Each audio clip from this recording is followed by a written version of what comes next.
Viral sapi kurban lepas hingga ke jalan raya buat panik. Viral seekor sapi kurban lepas dan lari masuk ke pekarangan rumah warga dan ke jalanan. Kejadian unik tersebut terjadi di Jalan Seksama, Kelurahan Binjai, Kecamatan Medan Denai, Kota Medan. Diketahui sapi kurban itu merupakan milik dari STM Wadah Silaturahmi Al-Insyaf yang akan dibagikan ke warga.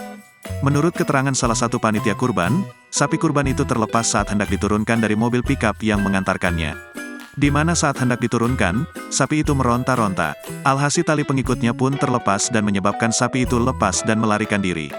Lepasnya itu pas sapi itu baru sampai, jadi sapi itu ngamuk dan lepas dari mobil pickup.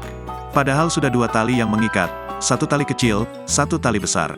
Rupanya ada anggota yang gak kuat gitu kan, terlepaslah akhirnya, kata Fauzan. Dikatakan Fauzan, sapi kurban itu sempat berlari di sepanjang Jalan Seksama hingga akhirnya melarikan diri ke persawahan yang tak jauh dari lokasi pemotongan kurban. Lalu sapi itu kemudian berhasil ditangkap di sawah, jarak 500 meter dari tempat pemotongan, jelasnya.